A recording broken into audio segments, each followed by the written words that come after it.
मुझसे बहुत बड़ी गलती हो गई है। अपनी ही बेटी का घर बर्बाद कर दिया मैंने। अब अपनी बहन को मैं उनके रहमो करम पे नहीं छोड़ सकता। मैं क्यों नहीं समझी सबके प्यार को, सबकी मोहब्बत को। मेरा खून खोलता है, दिल करता है उनको उधर ही जाकर मार दूं। आप भी तो किसी की बेटी को घर जाने नहीं देते।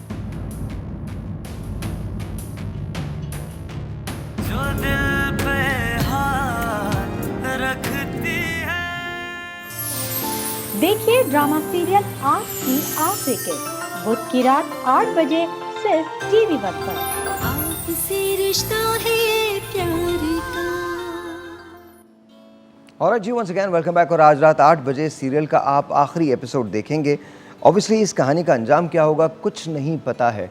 क्या हानिया सफ़ीर को मिल सकेगी या फिर हानिया रिजवान के जुल्म का, रिजवान के मंसूबे का, रिजवान के खौफनाक प्लान का शिकार हो जाएगी। रिजवान जो सफ़ीर को सख्त नापसंद करता है, होगा क्या?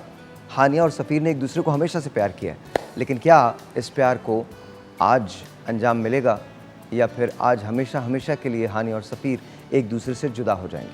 आज रात 8 बजे आपको पता चल जाएगा कि हानिया रिजवान की होगी या हानिया सफ़ीर की होगी।